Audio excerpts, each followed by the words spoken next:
안녕하세요. 오늘은 하반기 대한민국 금리 인하가 우리 경제에 어떤 영향을 미칠지, 그리고 그 흐름을 어떻게 읽어내야 하는지에 대해 자세히 알아보는 시간을 갖도록 하겠습니다. 1. 금리 인하 왜 하는 걸까요? 금리 인하는 단순히 돈을 빌리는 비용을 낮추는 것 이상의 의미를 지닙니다. 경기가 좋지 않거나 침체될 조짐을 보일 때 정부나 중앙은행은 금리 인하라는 카드를 꺼내듭니다. 이는 다음과 같은 효과를 기대하기 때문입니다. 금리가 낮아지면 대출 이자가 줄어들고 이는 가계의 소비 여력을 높입니다. 사람들은 더 많은 돈을 소비하게 되고 이는 기업의 매출 증가로 이어집니다. 투자 활성화 기업들은 낮은 금리로 자금을 조달하여 설비 투자나 신규 사업에 투자할 수 있습니다. 이는 일자리 창출과 경제 성장에 기여합니다. 금리 인하는 부동산, 주식 등 자산 가격을 상승시키는 경향이 있습니다. 이는 투자 심리를 자극하고 경제 전반에 활력을 불어넣습니다. 하지만 금리 인하는 긍정적인 측면만 있는 것은 아닙니다. 금리 인하가 과도하게 이루어지면 인플레이션을 유발할 수 있고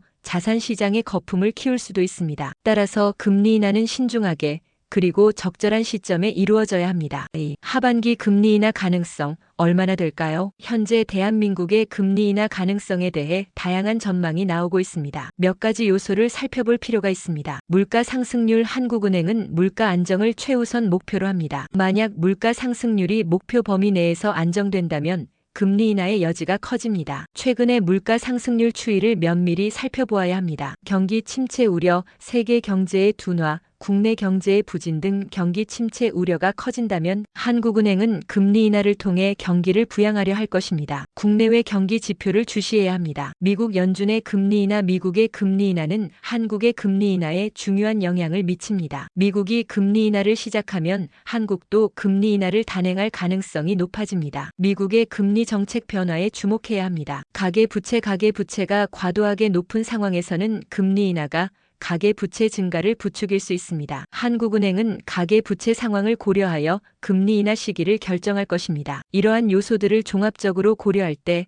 하반기 금리 인하 가능성은 여전히 불확실합니다. 하지만 물가 안정, 경기 침체 우려, 미국 금리 인하 등을 고려할 때 금리 인하의 가능성은 열려 있다고 볼 수 있습니다. 3. 금리 인하, 경제 흐름을 어떻게 읽을까? 하반기 금리 인하가 실제로 이루어진다면 우리 경제에는 다음과 같은 변화가 예상됩니다. 금리 인하는 소비 심리를 자극하여 소비 지출을 늘리는 효과를 가져올 것입니다. 특히 내구재 소비, 여행, 외식 등 서비스 소비가 늘어날 수 있습니다. 금리 인하는 주택담보대출 금리를 낮춰 부동산 시장에 긍정적인 영향을 미칠 수 있습니다. 주택 거래량이 늘어나고 주택 가격이 상승할 가능성이 있습니다. 하지만 과도한 투기는 경계해야 합니다. 금리 인하는 주식 시장의 투자 심리를 개선하여 주가 상승을 이끌 수 있습니다. 특히 금리 인하 수혜주은행, 건설, IT 등에 대한 관심이 높아질 것입니다. 하지만 투자 시에는 신중하게 접근해야 합니다. 낮은 금리는 기업들의 투자 여력을 높여 설비, 투자, 연구개발 투자 등을 활성화할 수 있습니다. 이는 일자리 창출과 경제 성장에 기여합니다. 금리 인하는 원화 가치를 약세로 만들 수 있으며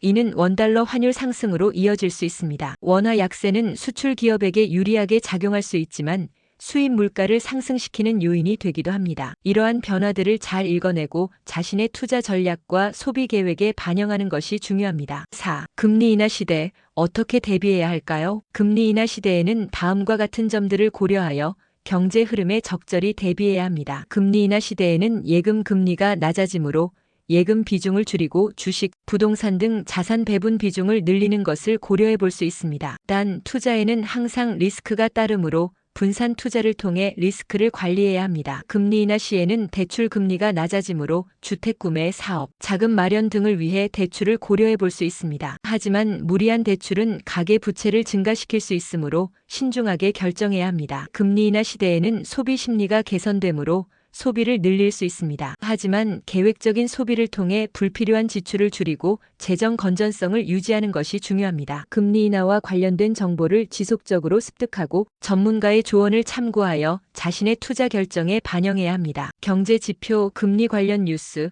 전문가 분석 등을 꾸준히 확인하는 것이 좋습니다. 5.